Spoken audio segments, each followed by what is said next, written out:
자, 우리 이번 시간에는 14페이지 보시면 가로 1번서부터 한번 보겠습니다. 거기 보면 이제 그 회계의 순환 과정 이렇게 나와 있고 여기서부터가 이제 기초적인 그런 장부 작성하는 방법에 대해서 설명을 들어가는데 먼저 1번, 가로 1번은 했어요. 우리 거래의 식별이죠. 거래의 식별. 얘는 뭐냐면 제목 자체가 회계상 거래인가 아닌가. 그러니까 아까도 말씀드린 것처럼 회사에 여러 가지 많이 발생하는 일들 중에 이게 거래라는 게 사건이라고 했습니다. 그렇죠? 그래서 회계상 사건이 있다. 여기는 회계상 사건이다. 그럼 이 사건은 어디로 가야 된다? 최종적으로는 재무제표에 반영돼야 된다.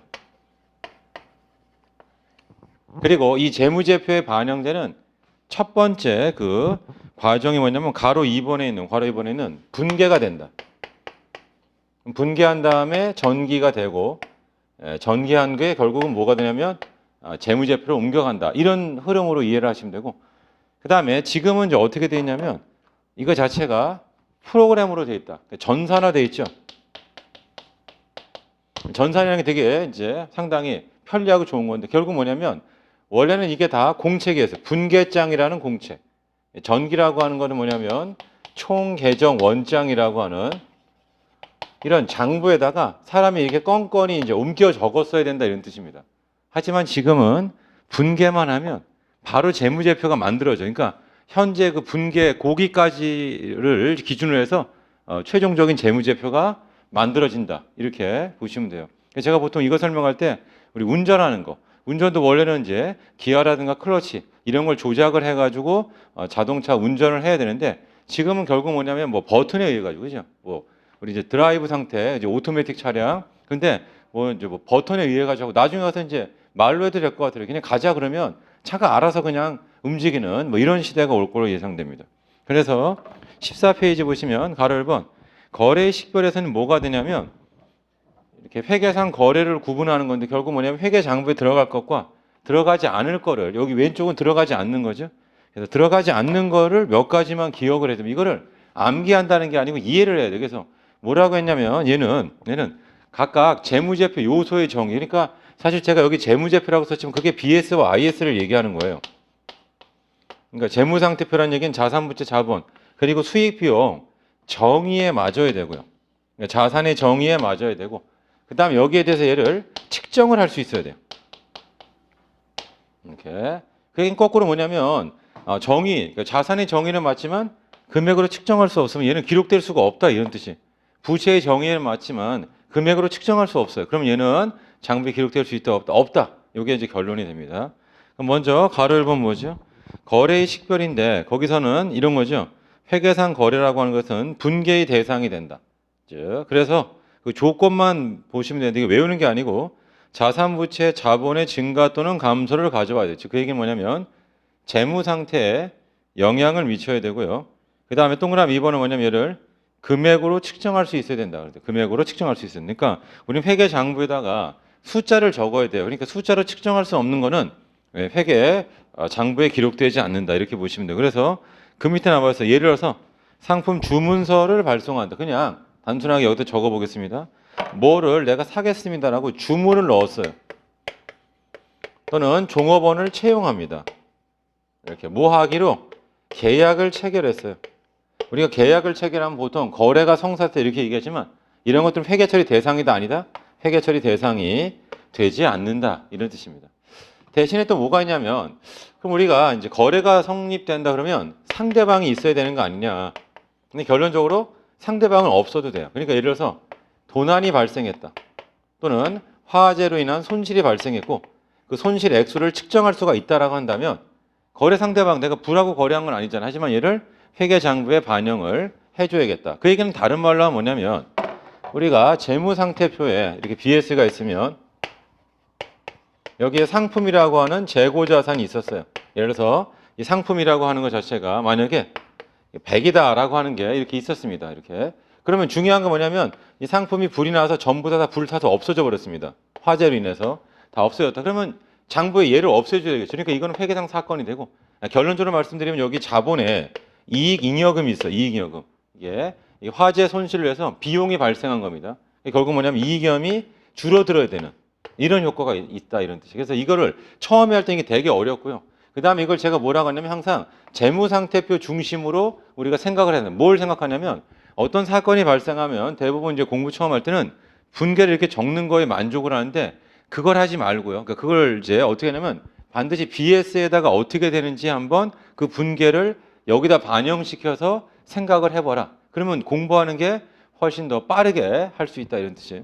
빠르게란 말은 뭐냐면 우리가 뭐가 되냐면은 이해를 더 높게 더 잘할 수 있다 이런 뜻이에요. 근본적인 거를 더 잘 알 수 있으니까. 그러니까 우리 수학 같은 거 문제를 풀 때도 내용을 알고 있는 사람은 두세 줄이면 아주 간단한 풀이 방법을 할 수 있는데 그렇지 않으면 식이 막 요란한 거 이렇게 해가지고 뭔가를 하고 있지만 답은 안 나오는 이런 결과가 초래될 수 있습니다. 그래서 여러분들이 반드시 어떤 사건이 있으면 재무상태표에다 적는 그런 연습을 좀 해봐야겠습니다. 자, 그러면 그 14페이지 보시면 그래서 어떤 주문이라든가 이렇게 그다음 내가 사겠다라고 매매 계약을 체결하는 거 이런 것들은 결국 뭐가 된다? 회계 처리 대상이 되지 않고요.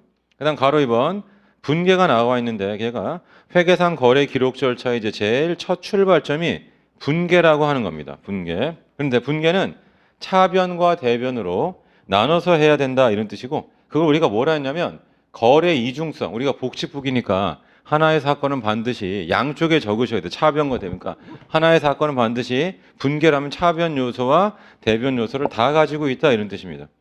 그리고 이거를 뭐라 불러요? 복식북이라고 한다. 다른 말로 뭐라 불러요? 거래 이중성. 이게 이제 같은 개념으로 보시면 되겠습니다. 그 다음에 15페이지 상단을 보시면 거기 참고해 보시면 복식북이 나와 있죠. 이미 설명드렸어요. 단식북이가 복식북. 우리는 단식은 취급조차 하지 않는다. 우리가 원천적 얘기하는 건 다 복식북이에 대해서 나타내는 거고 그 복식북이라고 하는 건 뭐냐? 하나의 사건은 반드시 차변 요소와 대변 요소를 동시에 가지고 있다. 이런 뜻이고 여러분들이 그 요소를 잘 분석해내는 게 회계 공부의 핵심이 되겠습니다. 그 다음에 동그라미 2번 대차 평균의 원리가 되어 있죠. 그러니까 얘는 뭐냐면 차변, 대변을 나눠 쓰는데 뭐가 서로 같아야 된다. 금액이 여기 차변, 대변 서로 같더라. 이거 우리가 뭐라 불러요? 대차 평균이 된다. 대차 평균이 된다. 이런 뜻이. 자, 그다음에 동그라미 3번이 거래의 판료서라고 나와 있죠. 거래의 판료서에서 그게 15페이지 있고요. 다음 페이지 보시면 16페이지가 있어요. 다음 페이지. 거기 16페이지 상단을 보시면 거래의 판료소에 대해서 설명으로 나와 있습니다. 거기 16페이지 보시면 거래의 판료소, 그래서 차변 요소, 대변 요소 이렇게 나와 있죠. 그래서 여러분들이 그냥 하나를 제가 더 적어 보겠습니다. 자, 이게 뭐냐면 여러분 시산표라는 장부가 있어요. 영어로 하면 트라이얼 밸런스라고 해서 이거를 TB라는 말을 씁니다. 그리고 이 시산표는 어떻게 되어 있냐면 다음과 같이 되어 있습니다. 자산, 부채, 자본, 그리고 수익, 비용 이런 식으로 되어 있어요. 그리고 왼쪽과 오른쪽의 합이 일치하죠. 이걸 우리가 대차 평균 이렇게 얘기합니다. 그 다음에 이걸 우리가 보통 뭐라면 원래 위치라고 해요. 원래 위치는 플러스를 얘기해요. 그러니까 뭐냐면 자산이 증가하는 거는 차변이에요. 여긴 뭘 쓸 수 있다? 자산 감소를 적는다. 자산 감소는 대변이에요. 부채 증가가 대변이죠. 부채 감소는 차변. 자본 증가가 대변이면 자본 감소는 차변이 되는 거고 수익의 발생이 대변이고요. 비용의 발생이 차변이 된다. 이런 뜻이에요. 그러니까 이게 다 증가의 위치를 나타내요. 그 얘기는 거꾸로 얘기하면 뭐냐면 수익이 증가하면 대변, 수익이 취소되면 어떻게 된다? 차변에 적으셔야 돼요. 비용의 발생이 차변이죠. 비용이 취소되면 어떻게 된다? 대변에 적는다. 그래서 그 밑에 네모 박스가 또 조그맣게 있잖아요. 이렇게 거래의 판료소를 이용한 회계처리 방법인데 걔는 사실은 판료소가 아니고 심료소죠. 그러니까 위에 판료소하고 심료소의 차이점은 뭐냐면 수익의 증가만 나타내면 거래의 판료소가 되고 수익의 감소까지 나타내면 그 거래의 심료소 이게 이렇게 중요한 건 아닌데 그러면 여러분들이 아셔야 될 게 이거예요. 수익이 취소된다는 게 무슨 개념이냐 이런 뜻이에요. 수익이 취소되는 게 무슨 말이야? 이게 쉽게 말하면 반품이 발생했다. 그러니까 예를 들어서 내가 100원어치 물건을 팔았습니다. 그럼 그때 분계가 이거예요. 차변에 현금 100원이고 돈을 100원을 받고 여기다 매출 100원이라고 적었어요. 근데 물건에 하자가 있어도 막 항의를 했습니다. 그때 이 사람이 미안하다고 얼마 주냐면 10원만큼을 되돌려줬어요. 그러면 이제 상대방 입장에서 그 매출 인식한 사람 입장에서는 현금 10원이 나가요. 그리고 이 매출을 취소합니다. 이렇게. 그러면 이걸 이제 어떻게 분석하냐면 이제 샘플로 보는 겁니다. 수익의 발생, 수익의 취소예요. 수익의 발생, 수익의 취소. 그래서 순수한 수익은 얼마가 나와야 된다? 90원이 나온다. 이런 것들이 이제 회계 처리하는 거고요. 실제로 우리가 물건을 사고 팔 때 반품이 엄청 많겠죠. 예를 들어서 여러분들은 반품을 해본 적이 한 번도 없나? 그렇지가 않죠. 물건을 샀는데 이상하면 이제 반품을 하는 거죠. 대부분 이제 택배 같은 걸로 이제 배달했다가 뭐 안에 있는 내용물이 파손되고 그러면 전화를 하면 물건을 다시 보내주거나 아니면 돈 얼마를 이제 되돌려 준다든가 이런 식으로 하죠. 이런 것들을 다 회계 처리를 해줘야 된다. 내부적으로 회계 처리 해줘야 된다. 이런 뜻입니다. 자, 그래서 여러분들이 이제 처음에 기억해야 될 건 마치 구구단처럼 이게 원래 위치예요. 원래 이걸 꼭 기억해 두시고 얘를 갖다가 이해하기 쉽게 하려면 어떻게 됐냐면 위에 있는 거 요게 뭐냐면 요게 결국 BS를 나타내요. 밑에 있는 거 요게 IS를 나타내죠. 이게 그러니까 손익계산서다 이렇게 생각하시면 편해요. 그러니까 수익은 대변, 비용은 차변 이렇게 보시면 되고 또 다른 걸로 발생하면 뭐냐면 수익이 발생하면 자본이 증가. 이 수익은 내 거란 말이에요. 내 거 이렇게. 그러니까 자본 증가도 대변, 수익 발생도 대변이 되고 비용이 발생하면 자본이 준다 이런 뜻입니다. 그러니까 비용 발생은 차변, 자본의 감소도 차변이 돼야 된다 이런 뜻입니다. 그러니까 요거를 좀 잘 기억해 두시면 거기 거래입 판료서 있죠? 요게 잘 이해가 되실 겁니다. 그래서 실제로는 이제 15페이지 가보세요. 15페이지 보시면 정 가운데 가로 3번 거래입 판료서 이렇게 보시면 네모 박스 있죠? 재무상태표 등식인데 자산은 부채 더하기 자본이 된다. 그 다음에 수익은 비용 더하기 이익이 된다. 그 얘기는 수익에서 비용을 빼면 이익이 돼요. 그 이익은 대변 잔액이 나와야 돼. 그래서 자본이 덧붙여진다. 이게 나중에도 이제 한 번 더 설명을 드리겠습니다. 그래서 이거를 우리가 뭐라고 부르냐면 지금 거래 판료서에 대한 설명을 하기 위한 거고요. 이렇게. 그래서 15페이지 가보세요. 자, 15페이지 보시면 이런 식으로 설명합니다. 그 음영으로 칠해놨죠? 자, 따라서 자산과 비용은 그 자체가 차변에 기입되는 성격이고 부채 자본 수익은 대변에 기입되는 성격이 된다 이런 거고 여러분들이 이제 어떤 상황에 대해서 여러 가지로 이제 분계 등을 해보면서 이거를 연습하는 게 조금 필요하다 이런 뜻입니다. 그래서 어디를 보시냐면 16페이지 한번 가보세요. 16페이지 거기 가보시면 정 가운데 예제가 하나 나와 있습니다. 자, X는 1월에 유진용역회사에 다음과 같은 회계 거래가 발생했다. 그래서 거래 1번, 2번, 3번을 줬고요. 그 1번, 2번, 3번에 대해서 여러분들이 분계 등을 쓸 수 있어야 되고 거기다가 계정 같은 거를 갖다가 해서 이제 해봐야겠다 이런 뜻이에요. 그러니까 얘를 책에 있는 건 이렇게 썼어요. 원래는 여기 보시면 BS가 있으면 BS는 자산은 부채 더하기 자본이죠. 이걸 옆으로 써보죠. 옆으로 쓰면 어떻게 돼? 자산은 부채 더하기 자본이 된다. 여기다 이제 그대로 넣어보겠다는 뜻이. 그럼 동그라미 1번. 자, 오정은 씨는 경비와 청소 서비스 제공을 사업 목적으로 하는 유진용역회사 설립하고 자본금 현금 5천만 원을 출자했다 이렇게 돼 있습니다. 그렇죠? 그러면 어떻게 돼 있냐면 여기 여러분 이렇게 생각해도 돼요. 현금이 들어와요. 얼마가 들어가냐면 5천만 원 들어옵니다. 근데 5천만 원은 원래는 이제 공 6개를 더 써야 돼요. 근데 그냥 공 6개는 생략하겠다. 무슨 말이냐면 5천만 원이죠. 이렇게. 동그라미 치는데 힘들잖아요. 그래서 제가 이렇게 50이라고 썼어요. 이렇게. 그럼 이게 50이 요 6개 생략하고 5천만 원 이렇게 보시면 되겠습니다. 자, 그 다음에 돈이 들어왔죠. 그냥 얘는 뭐가 된다? 이게 자본금 5천만 원이에요. 그리고 얘를 여기다 표현할 때는 이렇게 씁니다. 현금이라는 자산이 5천만 원 들어왔고요. 부채는 없어요. 0이야. 자본이 저기 자본금으로다가 5천만 원이다. 이런 식으로 표현을 해주시면 돼요. 이렇게. 그러니까 자본에 있어서 자본금이 지금 이래서 대차평균이 되고 여러분들은 이렇게 하지 말고요. 그냥 여기다 다이렉트로 적는 게 수업 목적상은 훨씬 더 바람직하다 이런 뜻이에요. 그러면 얘를 해석할 수 있어야 돼. 이게 어떤 의미냐면 내가 법인을 만들었습니다. 거기 유진용역회사를. 그리고 법인 등기를 내면서 뭐냐면 법인 통장을 하나 만들었죠. 그리고 그 법인 통장에다가 얼마를 꽂아 넣은 거예요? 5천만 원을 꽂아 넣은 거죠. 이렇게. 그러면 회사는 5천만 원만큼 현금이라는 자산, 5천만 원 현금이라는 자산이 있고요. 이거는 갚을 필요가 없잖아요. 만약에 내가 은행에서 차입한 돈이었어요. 그러면 여기에 차입금이라고 써야 돼요. 그럼 차입금 5천만 원을 썼으면 이렇게 그럼 얘는 갚아야 될 거예요. 그러니까 부채죠. 그래서 거기 동그라미 1번 거래 1번이죠. 거래 1번은 갚을 필요가 없는 거예요. 내가 회사를 설립하고, 그러니까 누군가한테 나한테 채권자가 있는, 이 회사에 채권자가 있는 게 아니고 주주가 있다 이런 뜻, 주주가 있다 이런 뜻이죠. 그래서 이거를 현금 5천, 자본금 5천 이런 식으로 한다. 그리고 또 제가 전 시간에도 말씀드렸지만 지금 하는 이런 것이 가슴에 막 파파박 와닿을 수도 있지만 실제는 그렇지 않을 가능성도 매우 높아요. 그러니까 무슨 말이냐면 선생님 전 도대체 이게 뭐 하는 건지 잘 모르겠습니다 이렇게 할 수 있지만 그걸 그냥 영화 보듯이 한번 이렇게 쭉 보라 이런 뜻이. 그리고 생각을 해보면 아 회계장부가 이런 식으로 만들어지겠구나 하는 것을 알 수 있습니다. 그래서 그게 거래 1번이에요. 자 이제 그 다음에 거래 2번을 해보겠습니다. 자 1월 4일 유진용역회사는 사무실 임대차 계약을 체결하고 보증금 1,000만 원을 지급했죠. 누구한테 지급한 거예요? 건물주한테 지급한 거죠. 건물주한테 지급한다. 그러니까 얘는 이제 기본적으로 이렇게 건물이 있다. 그럼 여기서 사무실을 얻을 내가 생각을 한 거예요.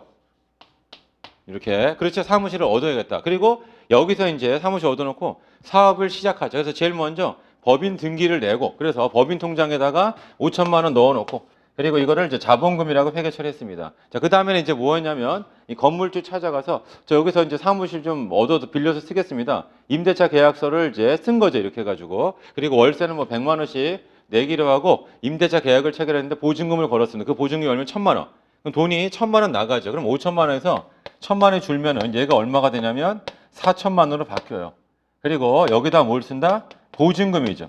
보증금은 자산이에 1,000만 원. 되돌려 받을 수 있는 권리가 있기 때문에는 자산이 된다 이런 뜻입니다. 그러니까 내가 보증금 걸었는데 보증금을 내가 못 받는 게 아니고 보증금 말 그대로 되돌려 받을 수 있는 돈이 그러니까 얘는 자산이 되는 거죠. 그래서 이 두 번째 거 거래를 반영하면 현금은 얼마만 남아요? 4천만 원. 그리고 뭐요? 보증금이 1,000만 원만큼이 생긴다 이런 뜻이에요. 그래서 이거를 여러분들이 뭐냐면 회계장부에 제가 거래 1번이다 거래 2번이다 앞으로 공부하면서 회계에 공부하시면서 상황을 주면 여러분들이 그거를 뭘로 할 수 있어요? 분계로도 적을 수 있어요. 그러니까 분계를 한번 적어볼게요. 먼저 분계를 적어보면 첫 번째 거래 1번은 현금 5천만 원 그리고 자본금 5천만 원이에요. 그리고 분석을 하면 현금은 자산인데 왼쪽에 적었잖아요. 그럼 아까 여기서 했던 거 자산을 왼쪽에 적었다 그러면 얘는 자산이 증가하다 이렇게 해석을 하는 거고 자본금은 말 그대로 자본인데 오른쪽에 적어지는 게 얘는 뭐예요? 자본 증가로 해석을 한다. 그럼 이번에는 보증금을 걸었습니다. 보증금 얼마를 걸었냐면 1,000만 원만큼 걔를 분계를 적으면 현금이 1,000만 원 나가고 여기다 보증금이죠. 임차 보증금으로 이렇게 1,000만 원을 적는다. 그러면 해석해 보겠습니다. 보증금은 자산이죠. 왼쪽에 적었으니까 자산 증가예요. 현금은 자산이죠. 오른쪽에 적었으니까 이게 뭐가 된다? 자산 감소가 된다.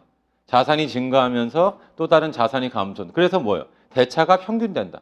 대차가 평균. 그래서 이 거래를 반영한 게 17페이지 상단을 보세요. 17페이지 상단 보시면 보증금을 반영하면 결국 제일 위에는 표가 얼마가 되냐 이런 뜻이에요. 현금은 5천만 원에서 1,000만 원 줄었으니까 현금은 4천만 원 되고요. 보증금이 1,000만 원 생겼죠? 왼쪽도 5천만 원, 오른쪽도 5천만 원. 그러면 다음과 같이 해석할 수 있는 겁니다. 나의 최초 투자 원금이 5천만 원인데 그 5천만 원을 가지고 현재 통장에는 4천만 원만 들어있고 건물주한테 받을 돈이 얼마 있어요? 1,000만 원 있구나. 이런 식으로 해석을 할 수 있으면 된다. 그러니까 여러분들이 이 장부를 딱 보는 순간에 이 장부를 보면 회사는 돈이 얼마에 4천만 원 법인 통장에 들어있고 건물주한테 월세가 아니고 보증금 1,000만 원 받을 거 있죠? 그거 다 누구 돈으로 한 거? 다 내 돈으로 한 거죠. 은행에서 빌린 돈은 현재 없는 상태다. 이런 식으로 해석을 하시면 되겠습니다. 이해되나요? 그러니까 회계가 처음에 어려운 게 이게 해석을 하는 거. 회계는 결국 해석의 학문인데 어떤 상황에 대해서 이제 장부를 정리했으면 이 장부가 어떤 의미인지를 여러분들이 이제 전달을 할 수 있어요. 해석을 할 수 있어야 된다. 이런 뜻이고요. 자, 이제 거래사 한번 보겠습니다. 유진용역회사는 비품 400만 원을 취득하고 구입대금 외상으로 했다. 이렇게 거기다 써봐서 이게 뭐 한 거냐면 카드 결제한 거예요. 외상을 했단 말이 카드 결제를 했다. 그런 뜻이에요. 그러면 비품을 사왔으면 비품. 그냥 위에다 쓸게요. 이렇게. 비품이 400만 원. 그리고 원래 돈 주고 샀으면 돈 400을 빼면 3,600이 돼야 되는데 돈을 안 줬으니까 돈을 줄 의무가 있는데 얘는 비품이잖아요. 상품이 아니고. 그러니까 뭐라고 쓴다 여기다가 미지급금. 미지급금 400만 원이다. 그러니까 자산과 부채가 동시에 증가하는 거죠. 그래서 만약에 전액 할부로 내가 차를 한 대 뽑았어요. 내 돈 하나도 안 들어가고. 그럼 그게 장부에 들어가면 어떤 식으로 장부, BS에 들어가겠는가를 한번 생각해 보겠습니다. 내가 만약에 1억짜리 차량 운반구 샀다. 그럼 차량 운반구가 1억이고 돈 안 갚았잖아요. 이렇게 카드사가 아니고 캡살 회사에 이제 갚아야겠죠. 뭐라 씁니까? 미지급금. 아니, 미지급금 여기 보면 아까 그래서 1억 원, 1억 원, 차값이 1억 원. 자산 부채가 동시에 증가한다. 자산 부채가 동시에 증가한다는 뜻. 근데 만약에 생각해 보세요. 총액으로 다 쓰라고 한 이유가 뭐예요? 차를 도난당했어요. 그래도 캡탈 회사에다가 할부금은 다 내야 될 거 아니에요. 그러니까 이거를 그럼 어차피 차 하고 나면 이게 없으니까 그대로 하자. 이거 안 된다 그런 뜻이에요. 그리고 또 다른 이유는 뭐냐면 차량이 1억 원이지만 하루라도 쓰면 얘는 8천밖에 안 될 거예요. 빚은 그대로 1억 원이지만 이런 개념이에요. 이렇게. 그러니까 이걸 자산 부채를 총액으로 이렇게 잘 적으라고 하는 게 뭐냐면 이게 갖고 있는 의미. 요거 그러니까 내가 자산이 있고 이게 부채 있으니까 그러니까 내가 아까도 뭐라고 했어요. 제가 건물주다. 그럼 건물주면 엄청 부럽잖아요. 근데 그렇지가 않고 지금은 또 죽을 맛일 수 있어요. 뭐냐면 내 돈 가지고 내가 건물 임대업을 하면 뭐 월세 안 들어오면 그냥 여기까지 벌어놓은 걸로 이제 어떻게 살면 되겠지. 근데 만약에 내가 은행에서 돈 왕창 땡겨가지고 산단 말이에요. 그러니까 우리가 자동차 같은 거 할 때도 이왕이면 조금 더 좋은 거 이렇게. 왜냐면 돈을 조금만 더 보태면은 훨씬 더 좋은 차를 탈 수 있어요. 이렇게 해가지고. 그러니까 그렇게 하다 보면 이제 차가 커지는 거죠. 그러면 내가 돈이 없으면 어떻게 돼요? 할부금 액수가 이제 계속 늘어난다 이런 뜻이에요. 그러면 그러다가 이제 내가 돈벌이가 이제 잘 안 되고 이렇게 그런 식으로 하게 되면 어떻게 돼요? 결국 차를 정리해야 되는 그런 일들이 빈번하게 발생한다 이런 뜻입니다. 그러니까 기업도 마찬가지예요. 기업도 자산 부채가 동시에 늘어난다는 게 이제 약간 공격적으로 이제 경영하는 거죠. 그러니까 원래 성향이 내가 번 걸로 내 돈 가지고 이렇게 산다. 그러니까 은행에 안 가는 분들이 있어요. 그러니까 저희 지금 부모님 같은 경우에도 지금은 이제 뭐 그래도 은행에서 뭐 대출 받아 뭐 하신 게 있지만 원래는 한 번도 그런 거 안 하신 거니까 그거 자체를 엄청 싫어하는 그런 분들이 있고 그다음에 이제 우리 레버리지를 크게 한다는 게 뭐냐면 결국 우리 그 돈 잘 벌고 이제 한다는 것 자체가 뭐냐면 집이 있으면 뭐 전세 뭐 이런 거 내주고 그 돈 갖다가 또 다시 은행에서 돈 좀 더 해가지고 또 새 집 사고 그래서 이렇게 하는데 은행의 빚은 고정돼 있지만 집값은 뛰고 그래서 이제 돈을 많이 버는 거죠. 근데 그거는 집값이 뛸 때 얘기고 집값이 오르게 더 이제 빠질 수 있잖아요. 지금 상황처럼. 그러니까 만약에 지금도 막 강남의 아파트에서 뭐 몇 억씩 이제 값이 막 하락하고 한 그런 데도 있는데 그럼 내가 고점에서 산 사람은 지금 얼마나 배가 아프고 물론 이게 또 나중에 또 더 반등이 될 수도 있겠죠. 이렇게. 그렇지만 현상세로 봤을 때는 조금 무리할 수 있다. 왜냐면 이자 같은 걸 많이 물어야 되기 때문에. 아무튼 그래서 16페이지 다시 가보세요. 16페이지 가보시면 네모 박스 안에 거래 1번, 2번, 3번 있죠. 걔는 전부 다 어디에만 영향을 미쳐요? BS. 재무상태표에만 영향을 미치고 그 다음에 여러분들이 뭘 해야 되냐면 원래는 분계하고 전계하고 그 다음에 시산표 만든 다음에 재무제표를 해야 되는데 지금 처음 단계에서 그냥 다이렉트로 왜냐면 거래가 몇 개가 없어요. 그러니까 재무상태표에다 그냥 그대로 하는 거를 연습을 해봤고 빠르게 다시 한번 제가 해보도록 하겠습니다. 회계는 약간의 복습이 필요한데 16페이지 보시면 거래 1번 있죠. 거래 1번 다시 보자. 이렇게 그럼 BS가 있으면 자, 거기 오정은 씨가 유진 용역회사를 설립했죠. 그럼 어떻게 한다? 현금이 5천만 원 들어왔죠? 그 다음에 여기다 자본금을 쓰자. 5천만 원. 이런 식으로. 그 다음에 동그라미 2번은 뭐냐면 건물주한테, 그죠? 건물주한테 해가지고 1,000만 원을 주고 임대차 계약을 체결하다. 그럼 돈이 1,000만 원 나가니까 돈 얼마가 된다? 4천만 원 된다. 그리고 여기 건물주한테 돈 받을 권리가 있죠? 보증금. 얼마가 된다? 1,000만 원이 된다. 이런 뜻이고. 그 다음에 직기비품을 400만 원 한 외상으로 샀다면 여기다 비품을 400만 원을 적으시고요. 여기다 뭘 적는다? 미지급금을 적는다. 그러면 이 상태로 하면 뭐냐면 최초 투자원금 5천만 원이고요. 자산으로는 통장에 4천만 원 들어있고 건물주한테 받을 돈 1,000만 원 있고요. 직기비품 얼마? 400만 원. 그 다음에 카드값 결제할 거 얼마 남아요? 400만 원 남아있고요. 최초 투자원금은 5천만 원이다. 이런 식으로 해석을 하시면 되겠습니다. 그 다음에 이렇게 했던 지금 세 개의 거래는 손익계산서에는 영향이 없고 전부 다 어디에만 영향이 있다? 재무상태표에만 영향이 있다. 그래서 이런 거를 우리가 뭐라고 부르냐면 교환거래라 불러요. 중요하진 않아요. 근데 혹시 옛날 거를 이제 그리워하는 그런 분들도 있어요. 이렇게. 그러니까 뭐 유튜브나 이런 데 보면 어제도 뭐 80년대 서울 82년도인가 뭐 이렇게 해가지고 그런 분위기를 막 이렇게 선호하는 분들이 있어요. 지금보다 옛날이 더 뭐 정감도 있고 또 좋았던 것 같아 뭐 이런 식으로. 그래서 뭐냐면 우리가 지금 전산화돼 있고 하다 보니까 여기 나오는 회계 장부 만들고 하는 이런 과정이 옛날보다 중요성이 떨어지면 그래도 회계하는 사람은 기본적으로 이게 무슨 의미인지 이런 의미는 알아야지 이렇게 생각해서 이런 용어 같은 걸 물어볼 수 있으니까 이렇게 손익계산서에 적히는 손익이 없는 거 우리가 뭐라 한다? 교환거래라고 한다. 이런 뜻입니다. 그게 거래 1번, 2번, 3번이고 그래서 17번의 하단을 보시면 회계거래가 등식에 미친 영향이죠. 그래서 거래 전에도 대차평균이고 거래 자체도 대차평균이고 그 거래를 반영한 후에도 BSE 상에서 자산은 부채 더하기 자본이죠. 대차평균이 이루어진다. 이런 뜻입니다. 자, 이제 그 다음을 해보겠습니다. 그 다음. 우리 18페이지 가보시면 자, 제일 위에 거래 4번, 5번, 6번, 7번 이렇게 돼 있죠. 자, 걔는 손익거래. 손익거래.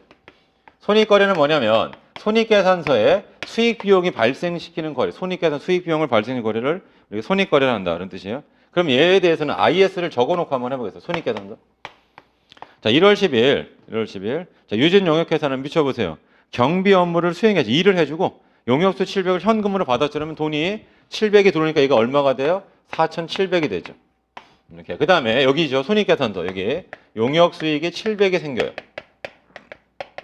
비용은 없죠. 그럼 여기 당기순 이익이죠. 이익이 700이 되고 이익을 어디다 적냐면 여기다가 이익 잉여금에다 적습니다. 이런 식으로 적는다. 그래서 여러분들 항상 여기서 제일 중요한 게 뭐냐면 재무상태표 중심으로 생각하라고 하는 게 지금 거래를 제가 분계로 적으면 다음과 같습니다. 현금 700, 용역수익 700이에요. 그럼 제가 뭐라 하냐면 여러분 현금 700은 어디로 가야 돼요? 여기다 적어요. 용역수익은 어디로 가요? 여기로 가요. 그럼 제가 물어봅니다. 재무상태표의 대차평균이 돼야 되는데 그럼 갑자기 멈칫하죠. 그러게요. 대차평균이 안 되네요. 그럼 제가 뭐라 하냐면 여기다 써야 돼요. 이익염에다. 이익염에다 적는다는 뜻이니까 여기다 700 이익염. 자, 그 얘기는 뭐냐면 여기 보세요.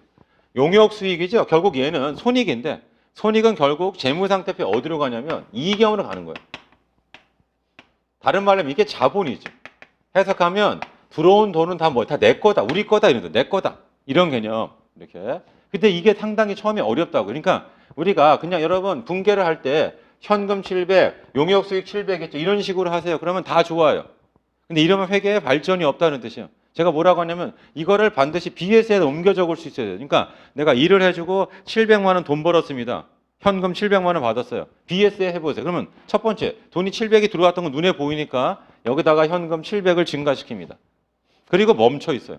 그럼 물어보죠. 아니 왜 멈췄어요? 했더니 대변인은 어디다 적을지 모르겠는데 제가 알기로는 용역수익은 수익이니까 손익계산서에 적히는데 그럼 재무상태표는 안 적혀야 되는 거 아니에요? 그러면 뭐예요? 대차평균이 안 되잖아요. 그러니까 재무상태 어디다 적는다? 여기 있죠. 이익이염에다 적는다. 여기다 이익이염에다 적는다. 그러니까 항상 분계를 한다면 그거를 반드시 재무상태표에다 옮겨 적는 그 연습을 해야지만 회계 실력이 는다. 이런 뜻입니다. 네, 그 다음에 거래 5번 보겠습니다. 이번에는 청소 용역을 완료했으나 수수료는 150만 원을 한 달에 받기로 했죠. 한 달에 받기로 했더니 지금 못 받았으니까 뭐가 생겼다? 매출 채권이 생겼죠. 적어볼게요. 여기다가 매출 채권. 얼마? 1.5, 150만 원. 이렇게. 그리고 여기 뭐냐면 용역 수익이죠. 이게 1.5가 늘어나니까 이게 850이 돼요. 그럼 이익이 얼마가 돼요? 8.5가 되죠. 이익이 하면 얼마가 된다? 8.5가 된다. 이런 뜻이에요. 그러면 거래 4번과 거래 5번의 차이점은 뭐냐? 거래 4번은 돈이 들어왔고요. 거래 5번은 분계를 쓰면 이거 이렇게 돼요. 여기다 매출 채권 1.5. 매출 1.5죠.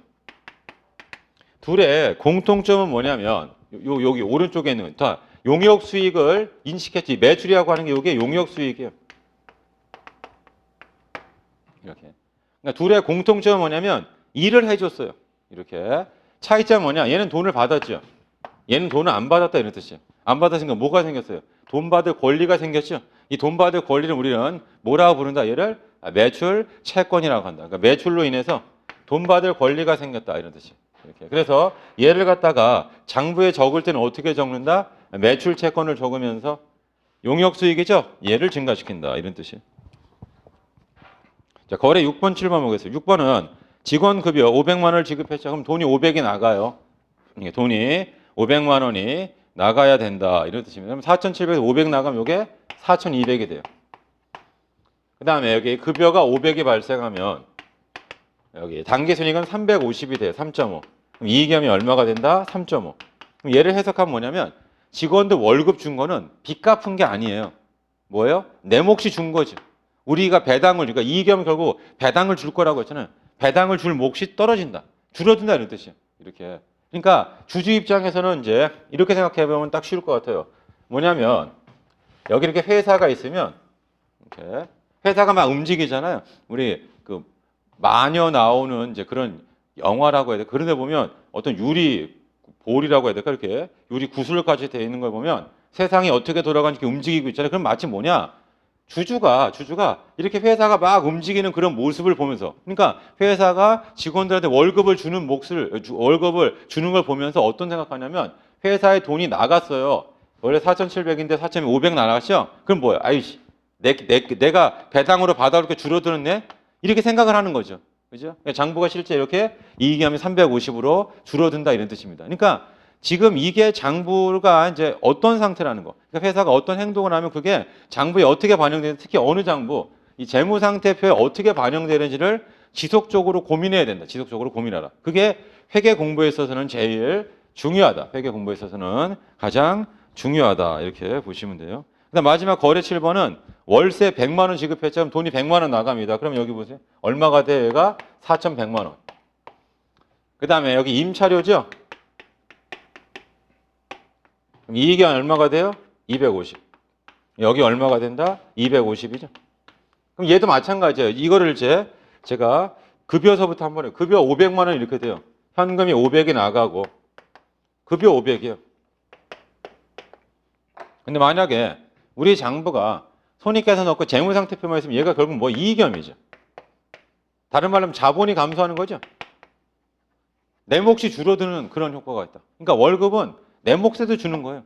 부채, 빚을 갚는 게 아니다. 이런, 그러니까 이게 지금 거래의 판례서라고 해서 우리가 분계 법칙에 이렇게 대입을 해보는 거니까 처음에 우리 영어 막 공부하잖아요. 영어 공부할 때 이렇게 I am a student, I am a boy 뭐 이런 거 이렇게 하잖아요. 이렇게 여러분.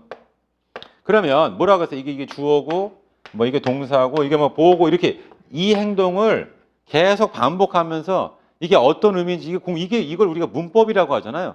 그럼 지금 우리가 분계하고 그다음에 이게 재무상태표 옮겨 적는 거 이게 결국 뭐냐면 회계로 말하면 이게 문법이 되는 거예요. 회계의 문법. 그래서 이 문법이 잘 보여야 되는데 처음에는 잘 보여요, 안 보여? 안 보이죠. 안 보일 수밖에 없는 거고 뭐부터 해야 될지 잘 모르겠죠. 이렇게 저희 집도 이제 이사가 오는데 그럼 포장 이사를 다 하잖아요. 옛날에 이사 어떻게 했는지 참. 그러니까 옛날에는 포장 이사의 개념이 없으니까 그냥 용달차 하나 불러가지고 온 가족 그러니까 뭐냐면 이사할 때 어떻게 해야 돼? 친척들 다 부르죠 이렇게. 그리고 또 애들도 뭐냐면 애들이 하나씩 이렇게 움직이고 나르는 거. 뭐 밥솥을 나르는 것도 있고 하여튼 뭐 후라이팬을 뭐 나를 수도 있고. 그 작은 게 모여가지고 결국 이제 옮겨지는데 지금은 이제 포장 이사하니까 이사하시는 분들이 거의 전문가잖아요 이렇게 전문가. 근데 중요한 건 뭐냐? 그게 신기하죠. 그냥 똑같은 거를 이렇게 옮겨가지고 그대로 다 그 자리에다 갖다 꽂아 놓고 한다는 것 자체가 그 어떤 절차. 근데 중요한 건 이사가 좀 서툰 사람이라고 하면 그게 안 되겠지만 이제 이사 전문가가 되면 이제 어떤 식으로 한다 이렇게 머릿속에 바로 딱 그림이 나올 거 아니에요. 어떤 식으로 하면 된다. 이렇게. 여기도 우리 강의실, 우리 교실에서도 마찬가지예요. 어떤 식으로 이 책상 배치를 하는 게 가장 효율적인가. 이거를 이제 학원 경영진이라면 머릿속에 딱 이게 나와야 되지. 이렇게. 여기 회계에 있어서도 여러분들이 제일 처음에는 이 장부를 작성하는 이거를 잘해야 되고 그다음에 이런 연습이 사실은 엄청나게 많은 게 좀 필요합니다. 원래는. 그래서 제가 여러분들한테 뭐냐면 질문을 하라고 질문 저한테. 그럼 제가 거기에 대한 답을 하면서 그리고 여러분들 마찬가지예요. 각자마다 똑같은 걸 제가 얘기하지만 느낌이 다른 거예요. 영화 한 편을 보고 나서도 사람마다 영화 본 소감이 어떠세요? 이렇게 하면 생각이 참 다르잖아요. 이렇게. 회계도 마찬가지예요. 제가 강의를 막 드리고 저는 어떤 의도, 제가 만약 감독이라고 하면 어떤 의도로다가 이렇게 영화를 만들어서 강의를 이렇게 진행했는데 막상 여러분들이 느끼는 거는 제가 원하는 방향과 다를 수 있단 말이에요. 이렇게. 그러면 어떻게 하냐면 질문을 하면 제가 여러분 그렇게 생각하시면 안 되고요. 저는 이런 의도로 얘기했습니다. 이렇게 제가 뭔가 얘기를 해드릴 거예요. 그럼 그게 몇 번만 이제 살살살 이렇게 손질을 하면 그럼 어떻게 돼요? 회계에 대한 이제 어떤 제가 첫 시간에 얘기했죠. 강에 있으면 배에 이게 올라탄 느낌. 그래서 그냥 물 흘러가듯이가 뭐냐면 내가 생각한 대로 계속 회계 처리가 되는 거예요. 고민할 필요 없이 그냥 쭉 흘러갈 수가 있다. 이런 뜻이. 자, 그래서 최종 결과가 뭐가 되냐면 이제 어디냐면 19페이지 가고 19페이지. 자, 19페이지 가보시면 거기 재무상태표가 있죠. 거기 재무상태표. 유진용역회사 재무상태표 보겠습니다. 여기 그대로 나와 있는 거 보죠. 자, 거기 보시면 현금 얼마 했어요? 4,100. 매출채권 얼마 했어요? 150. 보증금 얼마 했어요? 1,000만 원. 비품 400만 원이죠? 이게 자산이에요, 자산. 그러니까 법인 통장에 4,100만 원 들어있고 거래처 받을 돈 150만 원, 건물주한테 받을 거 1,000만 원 있고 직기비품 400만 원짜리가 있다 이런 뜻입니다. 그럼 최초 투자 원금은 5천만 원이고요. 그 다음에 카드값 갚을 거 400만 원 있고요. 번 돈이 250이고 250을 배당을 줄 수 있어요. 그럼 누가 물어보죠? 아니 올해 번 거 250의 내역은 뭡니까? 그럼 뭐예요? 용역 수익이 850이고 직원들 급여하고 임차료 600이죠. 내가 올해 번 건 얼마가 됩니까? 250만 원이 된다. 올해 번 거는 250만 원이 돼야 된다. 이런 250만 원이 돼야 된다. 그래서 실제로는 뭐냐면 이 단기순이 결국 뭐가 된다? 이익잉여금. 그러니까 여러분들 연결을 시켜보세요. 이 단기순이 결국 어디로 간다? 이익잉여금으로 가야 된다. 이런 뜻이에요. 그러니까 회계라고 하는 걸 다시 처음으로 말하면 뭐냐면 회사에 7가지 사건이 있었어요. 7가지. 이걸 어디다 반영한다? 재무제표. BS와 IS에 반영하는 거죠. 근데 우리는 뭘 생각했냐면 분계하고 전계하는 거지. 여기다 보여드렸어요. 분계, 전계에 대해서 몇 가지 샘플로 보여드렸었죠. 다 한 건 아니고. 그리고 실제로는 이거보다도 더 많은 내용들을 계속 분계하고 전계하는 그런 과정이 실제로 필요하다 이런 뜻이에요. 이렇게. 그러니까 영어도 마찬가지. 문법에 대해서 여러분 1형식, 요건 아까 2형식이죠. 이건 2형식이다. 그럼 2형식에 대한 또 다른 예문 같은 걸 계속 보면서 많이 읽는 거죠. 그리고 그게 더 나아가면 독해를 하면서 이제 문장을 이렇게 분석을 하기 시작하는 거죠. 독해를 하면서 문장을 분석하기 시작한다. 자, 그거 보시고. 자, 그 다음에 이제 그 밑에 예제 하나만 더 하고 또 잠깐 쉬었다 하겠습니다. 지금 하는 거. 예제 보시면 제일 밑에 재무상태표와 손익계산서를 한번 만들어 보자. 그래서 다음 페이지 가보세요. 다음 페이지 보시면 자, 20페이지를 가보시면 제일 위에 거래가 1번서부터 8번까지인데 여러분이 1번서부터 4번까지는 묶어보세요. 그게 써도 돼요. 그게 교환거래. 오케이. 그래서 걔는 손익계산에 적히지 않고 재무상태표에 영향을 미치고 그 다음에 5, 6, 7, 8을 묶어보세요. 5, 6, 7, 8이 손익거래예요. 그래서 걔는 손익계산서에 영향을 미치고 그럼 손익에 영향을 미치는 건 다 어디로 가야 돼요? 재무상태표에 이익잉여금으로 간다. 그게 결론이에요. 재무상태표 이익잉여금으로 가야 된다. 이런 뜻입니다. 그래서 걔를 연습하는데 자, 20페이지 하단은 뭐냐면 이런 식으로 자산은 부채 더하기 자본 이렇게 내려 쓴 거지. 이거 하지 말라고요. 아무런 의미가 없어요. 얘는 아무런 의미가 없더라 이런 뜻입니다. 그래서 바로 어디를 가냐면 21페이지 가보세요. 21페이지 보시면 거기 부분 재무상태표 그리고 손익계산 쭉 나와 있죠. 그거를 바로 만들어 보자 이런 뜻입니다. 그럼 저쪽에 가서 우리 요거를 빠르게 한번 같이 해보도록 하겠습니다. 먼저 1번 보세요. 1번은 뭐냐면 자, 이유진 변호사가 유진 법무법인을 설립하고 자본금으로 1,000만 원을 납입했죠. 그게 뭐예요? 법인 통장에다 꽂아 넣었다 이런 뜻이에요. 그러면 어떤 식으로 되냐면 이렇게 자, BS가 있으면 자, 현금이 1,000만 원 들어오고요. 갚을 필요 없잖아요. 자본금 1,000만 원. 이런 식으로 장부에 반영된다. 얘는 손익계산서에 영향을 미치지 않아요. 손익계산서는 IS라고 하고 얘는 분홍색으로 한번 해보겠습니다. 그 다음 2번 보세요. 임대차 계약을 체결해 보증금 500만 원을 지급했죠. 그럼 어떻게 되냐면 돈이 500만 원이 나가니까 얘가 500만 원을 바뀌고 여기가 보증금이 얼마가 생긴다? 500만 원이 생긴다. 이런 뜻이에요. 그 다음 거래 3번은 뭐냐면 비품을 100만 원을 돈 주고 구입했죠. 그럼 돈이 나가요. 100만 원. 그럼 얘가 얼마가 돼요? 400만 원 된다. 그리고 뭐가 돼요? 여기가 비품이 100만 원 된다. 재미있어요. 이런 움직임이 보이면 되니까. 이렇게. 그 다음에 마지막 거는 뭐냐면 동그라미 4번은 은행에서 300을 차입했죠. 돈을 300을 차입하면 돈이 얼마가 돼요? 400에서 300을 하니까 700만 원 돼요. 여기다 갚아야 되니까 뭐라 쓴다? 차입금 300만 원 이렇게 써주시면 되겠습니다. 됐죠? 그럼 얘는 IS는 영향을 미치지 않고 전부 다 BS에만 영향을 미칩니다. 자, 그 다음에 이제 거래 5번을 보겠습니다. 자, 소송 업무를 대행해주고 300만 원 돈을 받았죠. 그럼 700에서 300을 받으니까 얼마가 돼? 얘가 1000만 원을 바뀝니다. 현금 1000만 원. 이렇게. 됐죠? 현금 1000만 원 된다. 이렇게. 그리고 나서 거기 나와 있습니다. 여기 동그란 5번. 뭐냐면 수수료 300을 현금으로 받았죠. 그러니까 소송 업무를 대행해줬으니까 여기 용역 수익이 300이 생긴 거예요. 수익은 있고 비용이 없으니까 단기순 이익이 얼마냐면 단기순 이익이 300. 그리고 얘는 뭘 증가시켜요? 이익잉여금을 증가시킨다. 그러니까 들어온 돈은 다 내 몫이 된다. 그리고 배당으로 가져갈 수 있다. 이런 뜻이. 그 다음에 6번은 뭐냐면 6번은 촉송로의 법률 문제를 상담해주고 수수료 60만 원을 청구했으니까 얘는 매출 채권이 생긴 거예요. 채권이 얼마냐면 0.6이죠. 60만 원. 그리고 수익은 얼마가 돼? 3.6이 된다. 비용은 없으니까 단기순이익이 3.6이 되고 이익이 하면 3.6이 된다. 아까 했던 걸 그대로 빠르게 생각하면 됩니다. 자, 그 다음에는 7번이죠. 급여 150을 현금 지급했다. 그럼 1000만 원에서 150 나가면 얘가 얼마가 돼요? 850이 돼요. 현금이 8.5. 이렇게. 그리고 여기가 급여가 150이죠. 1.5. 그럼 이익이 얼마예요? 360에서 150을 빼니까 2.1이 된다. 그럼 이익이하면 얼마가 된다? 2.1이 된다. 이런 뜻이. 마지막에 임차료 100만 원 현금 지급하면 돈이 얼마가 돼요? 현금 이쪽에다 쓸게 750. 그다음 여기가 임차료죠. 100만 원. 이렇게. 그럼 이익은 얼마가 돼? 110만 원. 여기 이익이 하면 얼마가 된다? 110만 원. 그리고 여러분들 21페이지 가보세요. 그리고 21페이지를 가보자. 그럼 21페이지 가보시면 재무상태표 여기 현금 얼마예요? 700. 매출채권 얼마예요? 0.6에 60만 원. 보증금 500만 원. 비품 100만 원이죠. 그 다음에 차입금은 300만 원 있고 최초 투자한금은 1000만 원이고 이익은 얼마가 된다? 110만 원 된다. 이렇게. 그 왜 110만 원이면 수익이 360이고 비용은 얼마예요? 250이죠. 360에서 250을 빼면 얼마 단기순이익은 110만 원 되고 결국에 얘가 뭐를 증가시킨다? 이익, 잉여금을 증가시킨다. 그게 이제 사실은 결론이 되겠습니다. 그래서 처음부터 이제 다시 한번 해보면 이거예요. 회계라고 하는 건 뭐냐면 이제 처음부터 해보면 회사에서 발생한 일들이 있습니다. 그러니까 여기는 안 적었지만 뭐가 있어요? 이런 것들이 있을 수 있어요. 하지만 얘는 회계 처리 대상이 아니다. 이게 결론이고요.